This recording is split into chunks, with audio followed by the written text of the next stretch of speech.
Welcome on board the news track. I'm Rahul Kamal. Unprecedented scenes are playing themselves out on the streets of Pakistan. Former Prime Minister Nawaz Sharif has launched the most direct attack on any sitting army chief launched by any Pakistani politician ever. The opposition is united against the Prime Minister. They're demanding his ouster. Are the days of the hybrid model of Pakistan numbered? That's my top focus. Opposition parties in Pakistan have united against Imran Khan and the country's army. Two back-to-back joint opposition rallies have attracted lakhs of supporters. It's a democratic movement of a kind Pakistan hasn't seen before. And for the first time, mainstream political leaders are directly taking on the Pakistani army, its chief and its chief puppet, Imran Khan.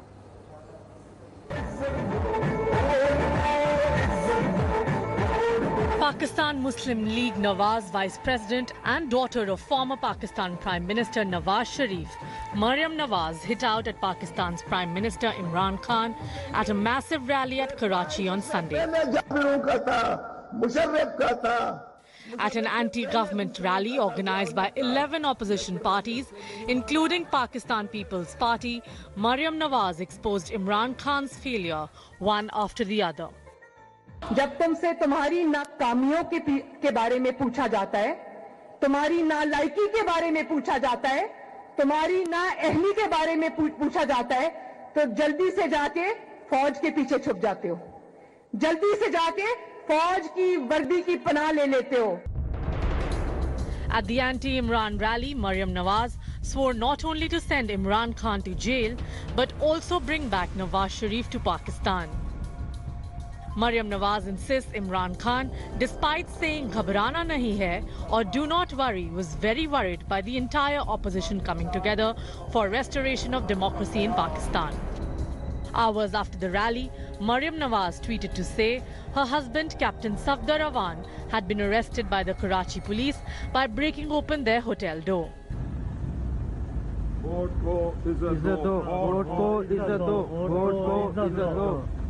Madre Millet Zindabad, Madre Millet Zindabad.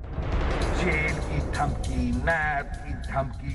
Bilawal Bhutto Zardari of PPP and Maulana Fazlur Rahman of Jamiat Ulema-e-Islam were also a part of the Jalsa at Karachi, along with former Prime Minister of Pakistan, Shahid Khaqan Abbasi. Bilawal Bhutto called Imran Khan a puppet of the selectors or the Pakistan Army. आवाम की ताकत के सामने जोर और जबर वाले नहीं ठहर सकते, नहीं ठहर सकते. इस कठपुतली वजीर आजम की हुकूमत, इस कठपुतली वजीर आजम की हुकूमत की तो बुनियाद ही नहीं है. ये सब ढांचा खोखला है. आपने इलेक्शनों में आवाम के इंतखाब को रद्द करके अपनी मर्जी का नाअहल टोला इस कौम पर मुसल्लत किया. नतीजे में होने वाली बर्बादी के भी आप ही जिम्मेदार हैं. जनरल बाजवा साहब, जवाब आपको ही देना पड़ेगा, आपको. Past weeks have seen growing turmoil in Pakistan, with slogans being shouted against the Pakistan Army and Army Chief General Qamar Javed Bajwa, even in Pakistan's Punjab province, that is the backbone of the Pakistan Army. There has been a spike in protests against Imran Khan and the Pakistan Army in Sindh and Balochistan over promulgation of an ordinance to take over land. Protests from Gilgit-Baltistan to Balochistan across Sindh, Khyber Pakhtunkhwa and now even Pakistan Punjab are a major cause of concern for Imran Khan and the Pakistan Army. Bureau Report. So are the days of Pakistan's hybrid model running out? Will Imran Khan have to step down? How will the Pakistani army react now that it is under a frontal attack by former Prime Minister Nawaz Sharif? For all this and more, I'm joined on the news track. I want to welcome first, live from London, author, journalist, the former wife of the Pakistani Prime Minister Reham Khan, joins us. We have Sushant Sareen, one of India's leading strategic affairs experts, writes extensively on Pakistan. Omar Altaf joins us, and we have former diplomat Rajiv Dogra. Reham Khan, I come to you first. We just heard Nawaz Sharif hit out directly at the Pak Army chief in a manner in which no Pakistani politician has hit out at any army chief at a time when democracy was supposedly functioning inside Pakistan. What are you making of not just the kind of outbursts we are seeing from Nawaz Sharif, from the united opposition, but also the kind of response that these protests, that these rallies of the opposition are evoking on the streets of Pakistan? Reham. Well, Rahul, all I can say is that, you know how they say in Urdu, Der aayat durust aayat, so this has been a bit late in coming, but what a speech. I mean, this is something we've been dying to hear from any politician in the last 73 years of Pakistani, you know, rather feeble history of democracy.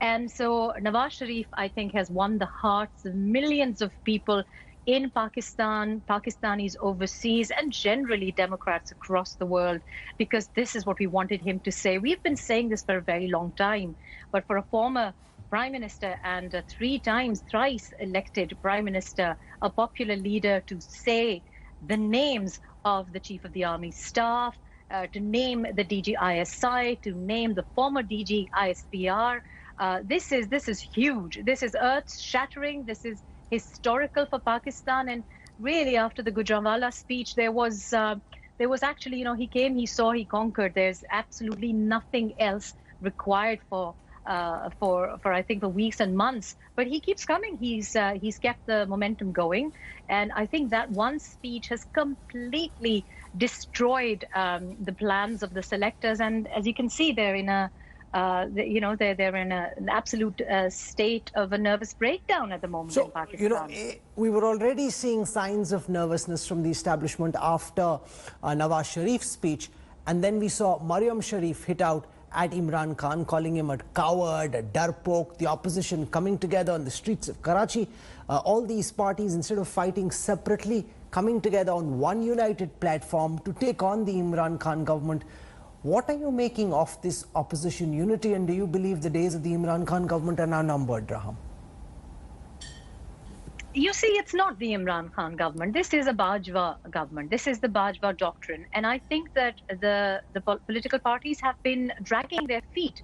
And Maulana Saab and people like myself have really been saying since 2018 on your shows, as well as in international, to international journalists as well. And I've been saying that Imran is the ideal puppet, the front for the generals, and that really you should not accept the result of the 2018 elections. So I felt that they should have not sat in this parliament, and Maulana Fazlur Rahman of the JUI maintained that for a very long time. But the Pakistan People's Party, because they obviously have a provincial government, and the Pakistan Muslim League Noon, were very slow in their reaction, or indeed in any opposition. We didn't see any opposition in the parliament, and they got a lot of flack for that. They got a lot of criticism.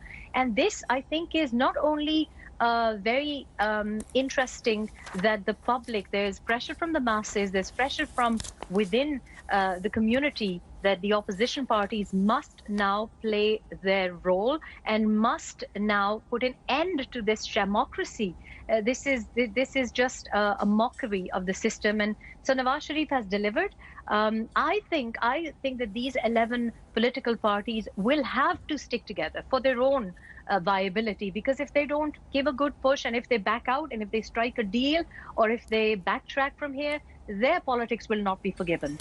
Pakistan has what Pakistani pundits now call the hybrid model, where you've got the army and the Pakistani civilian government supposedly on the same page. But never before has the army and the army chief come under attack in the manner that the army chief has now come under attack. How do you think the Pakistani army is most likely to react?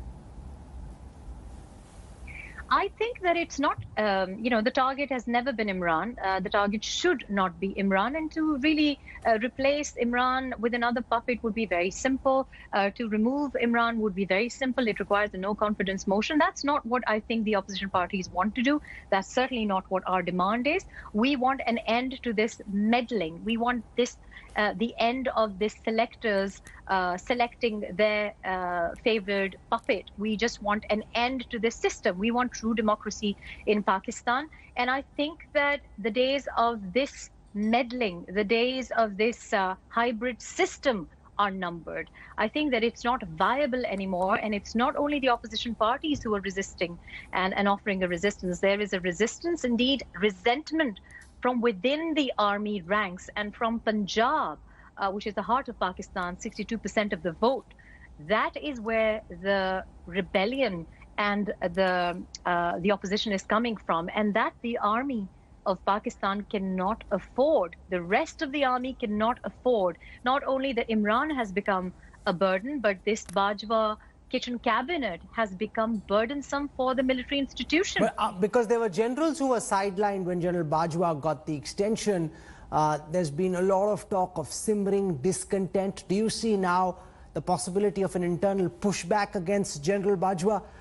Because now that Nawaz Sharif is attacking the army chief, is that an opportunity for the other generals who've been restive but subdued to flex their muscles and to say that they're not fully behind General Bajwa?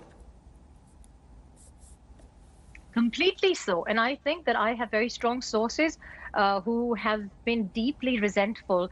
And actually, at the time when if we go back a little bit, and we go back to the General Qamar Javed Bajwa appointing DG Faiz, at the time as well, these were, the tensions have been simmering for a very long time. It's no surprise that these revelations about General Asim Bajwa have come to the forefront. I feel that there are people in the army who feel that it is shocking that the military institution is being defamed. And so I think that there is definitely going to be a lot of support from within the army. You see, the military is part of Pakistan. The people in the army are not only resentful of these, some people up there, some of the generals planning and plotting and scheming, but also it's very difficult for Pakistani people to live in the current food inflation, for example. And there are upright, very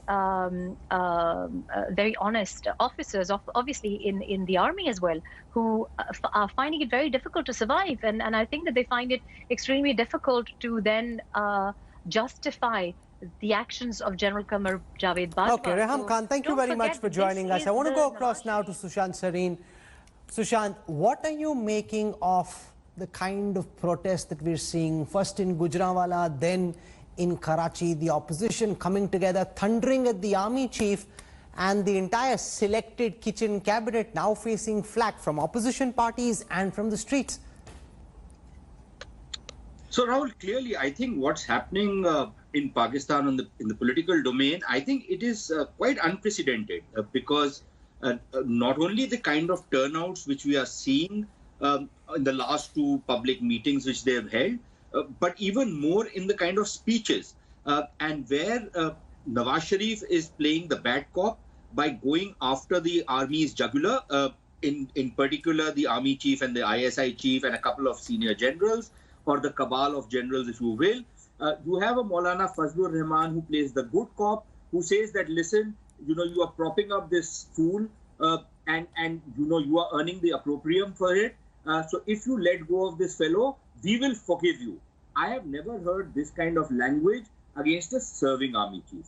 Where I disagree with Reham Khan is, when she says that the generals will ask the top chief or will go after the top chief, I don't think that will happen. There is only one or maybe two instances of that happening.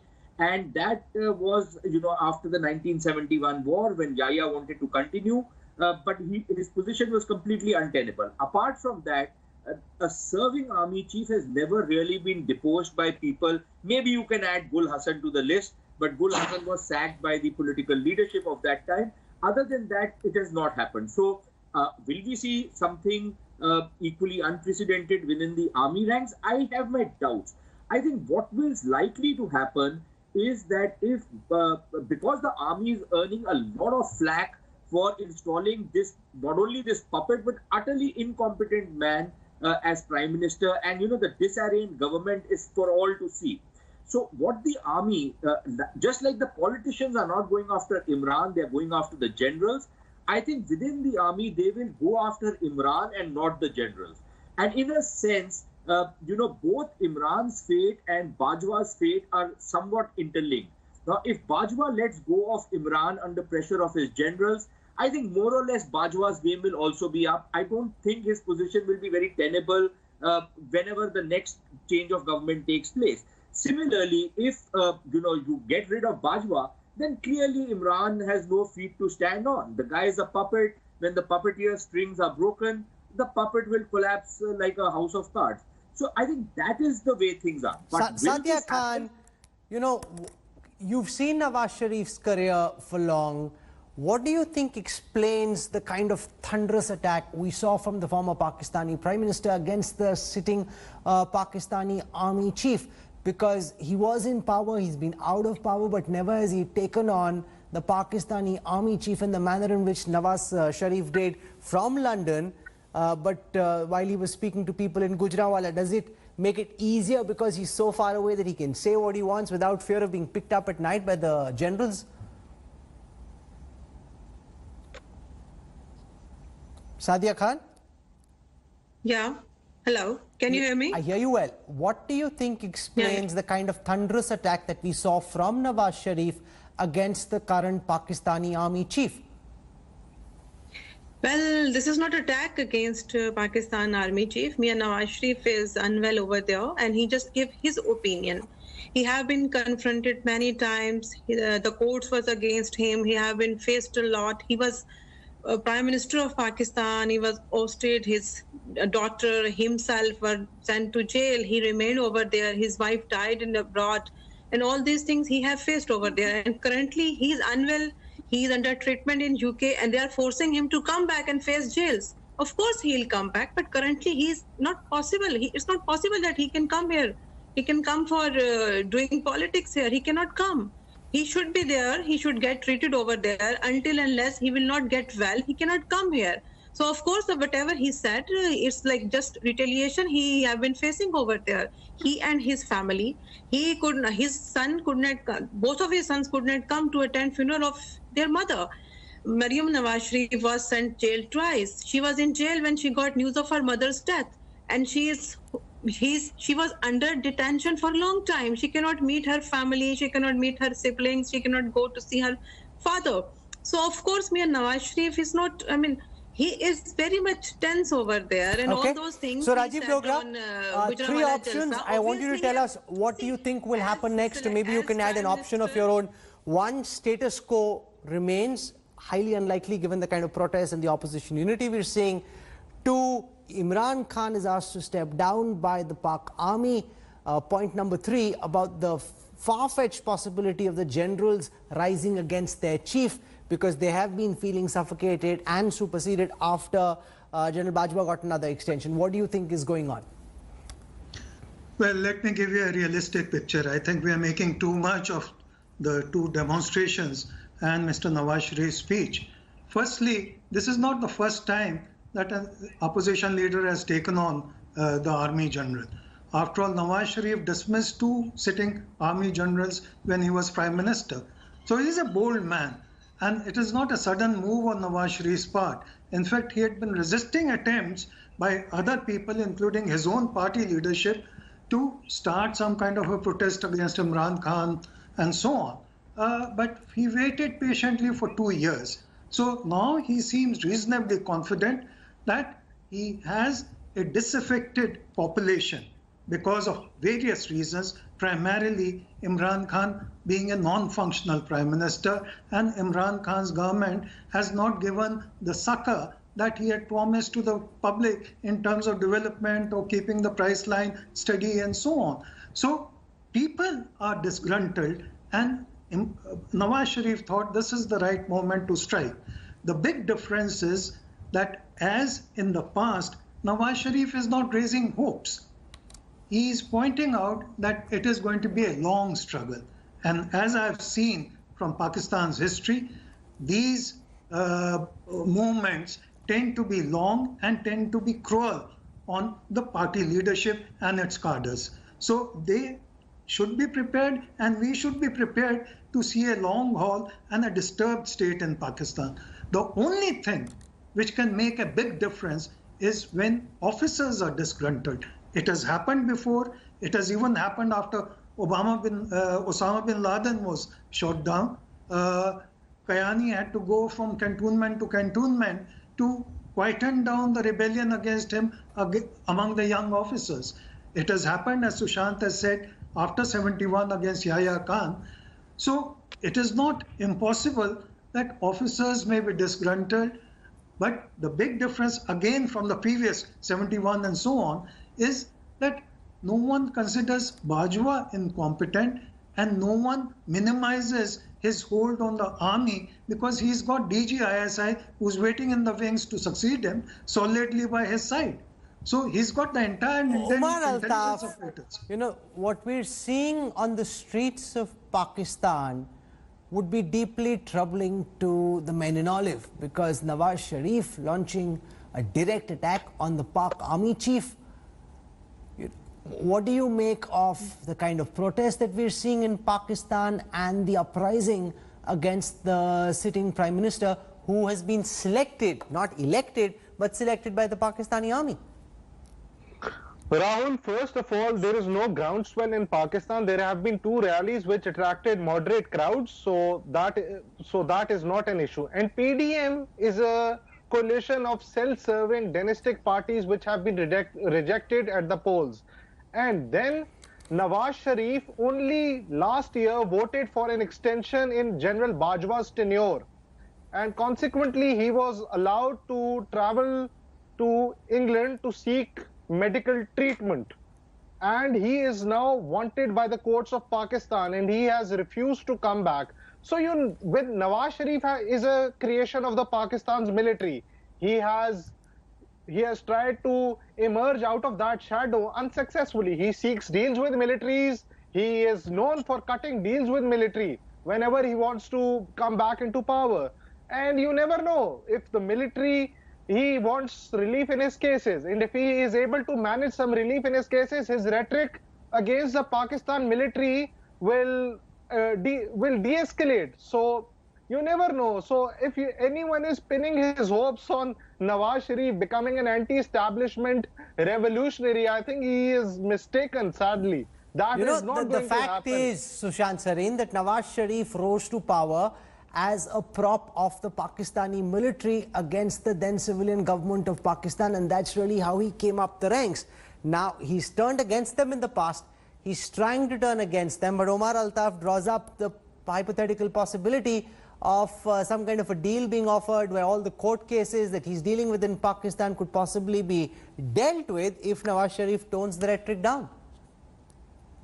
So number one, going into the past, which Pakistani politician did not come, on the coattails, hanging on the coattails of the military? That is the system in Pakistan.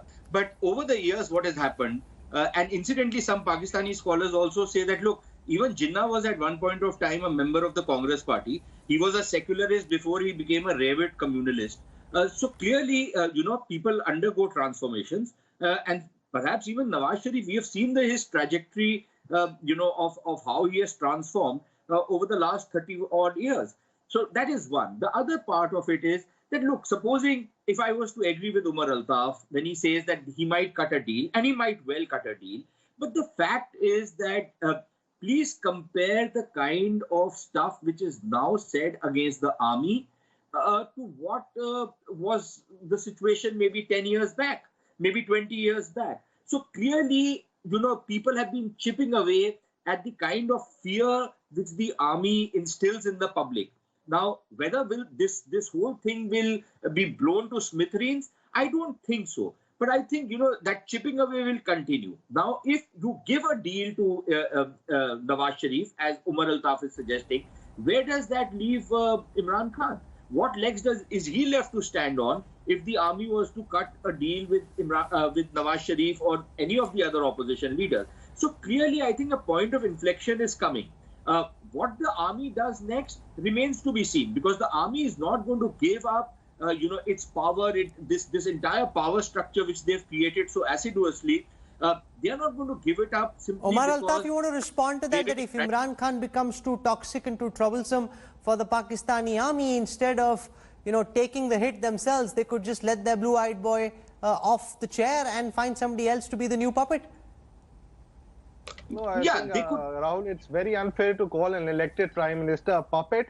I think Imran Khan is set to... There is no reason for Imran Khan not to complete his tenure. He is already into his third year, and he will complete his tenure before next elections take place. And maybe if he doesn't perform well, or the opposition is able to muster enough support, they can obviously dislodge him at the polls. But Pakistan, there is no precedent in last 10 years of an elected government not completing its tenure. And Pakistan army is now fully with the democracy, and they let elected governments complete their tenure. And this is Here's the problem, Sadia Khan.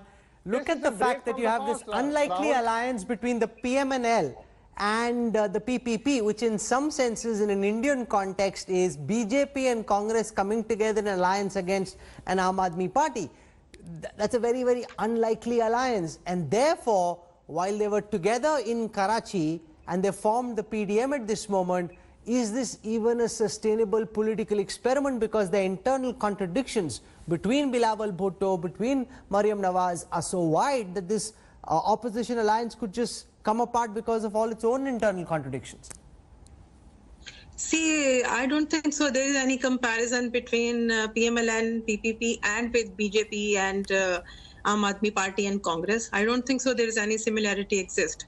And this PDM movement was not first time in Pakistan. It have been happening earlier too against any elected government or selected government. But currently situation is totally different. Imran Khan has ruined economy. Imran Khan is not working. His cabinet is, like you see, they are not performing well. Everywhere there is no performance by them. There's lots of problems in country. Their inflation rate is... have been sworn enemies for the last 30 years. What are you talking about? See this, like, I don't think so there is need to recall the past. It was the time when Bibi was Prime Minister of Pakistan for the first term, and Nawaz Sharif was Prime Minister of Pakistan. It was in early 90s, I think. And after that, there's nothing like that. PPP and PMLN leadership met in London, if you remember, when there was a Musharraf regime in Pakistan. And there are lots of videos available on YouTube and other social media networks. Only 2 years ago, they have alliance over there. Nawaz Sharif, son of they have alliance over what there. About See, this is useless to recall all these things. I don't think so. We should talk about the current situation. And PDM is a good movement, and I think they will be going together. One second. I can't allow this. I don't know how they run debates on Pakistani TV, but I can't allow this to degenerate to the level of a banana republic. That's not okay. Both of you can have your say one at a time. We try and make sense, not noise. Rajiv Dogra, she said that the example, the analogy with Indian politics is not correct, but in several senses it is. These are the two principal political parties of Pakistan who've been at each other's throats for the last several decades, now coming together at this moment to take on the current incumbent. And therefore, can this alliance last? Will it sustain beyond just the pump and show? It's a very, very relevant question. What's your thoughts, sir? Well, I can support your guest from Pakistan in the sense that PPP and PMLN have cooperated in the past.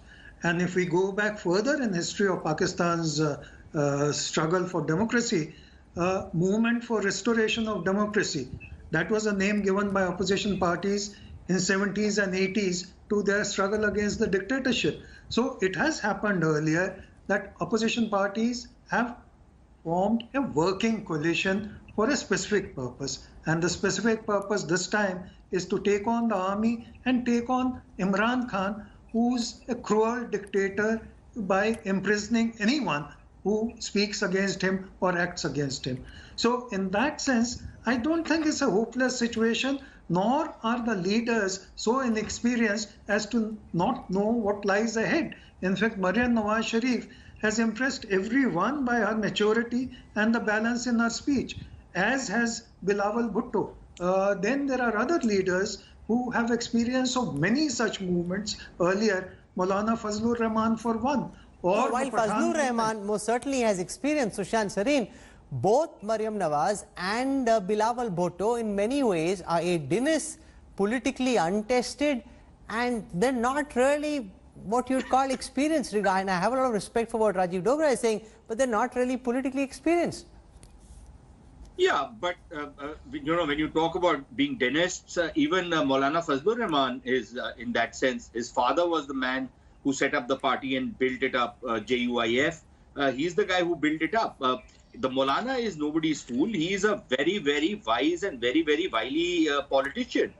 He's a quintessential politician, regardless of his appearance and everything else. And he makes no bones about the fact that his politics is Islam. But the fact of the matter is that we have seen in the past, as Ambassador Dogra is suggesting, these parties coming together on a very limited agenda. And the very limited agenda is that the Pakistan army has, foisted this fellow on the country. They have rigged the elections majorly. They have manipulated the whole electoral process, installed this fellow in the hope that he will be this knight in shining armor, which clearly he is not. Frankly speaking, I am with Umar Altaf that Imran Khan should continue to serve as Prime Minister for the next 3 years, forget 3 years, for the next 10 years. Because what he is doing to Pakistan, I would love to do it to it. But, I would rather that Imran Khan does to Pakistan. The opposition parties, on the other hand, are going to cooperate for a limited agenda. And Maryam Nawaz made it clear that tomorrow when we are opposing each other, we should not insult each other. We will oppose each other politically. We will have our separate politics. And please remember, when Imran Khan was carrying out that dharna of his in 2014, the entire parliament actually closed ranks behind the government. They didn't pull down Nawaz Sharif at that point of time. They supported him. Similarly, when Zardari's government wasn't there, Nawaz would do all sorts of things to put pressure on the government, but he didn't pull down the government. So you have had instances in the past where these parties, despite their political opposition, have also cooperated with each other. Sushant Sareen, Sadia Khan, Omar Altaf, Rajiv Dogra and Raham Khan for joining me on the news track. Thank you very much. But internal turmoil is not the only thing that Imran Khan is worried about right now. Pakistan's inaction against terrorism is expected to ensure that the country remains on the FATF grey list. Pakistan has failed to fulfill the 6 main obligations, and the sudden disappearance of 4,000 terrorists from its original list is compounding Islamabad's woes. Gaurav Sawant with this story. Pakistan's troubles are unending. In a massive blow to Imran Khan's embattled government, the global terror finance watchdog has given a final ultimatum. It's almost certain now that Pakistan will remain in the grey list of FATF for failing to fulfill key obligations. Pakistan has failed to take any action against UN-designated global terrorists Hafiz Saeed, Maulana Masood Azhar, Zakir Rahman Lakhvi and Dawood Ibrahim. That's not all. 4,000 terrorists disappeared from Pakistan's original list of 7,600 from its Schedule 4 of Anti-Terrorism Act. Pakistan was shamed for failing to fulfill 6 key obligations which it promised to comply to. The Financial Action Task Force is scheduled to host a meet between October 21st and 23rd in a virtual meet in Paris. This will be a review of Islamabad's performance as far as global action is concerned, whether it's to deal with money laundering or terror financing. If Pakistan remains in the grey list, it will become increasingly difficult for Imran Khan to get financial aid from agencies like the International Monetary Fund, World Bank and the European Union, funds that it desperately needs to keep the country running. With Kamaljit Sandhu, Bureau Report, India Today.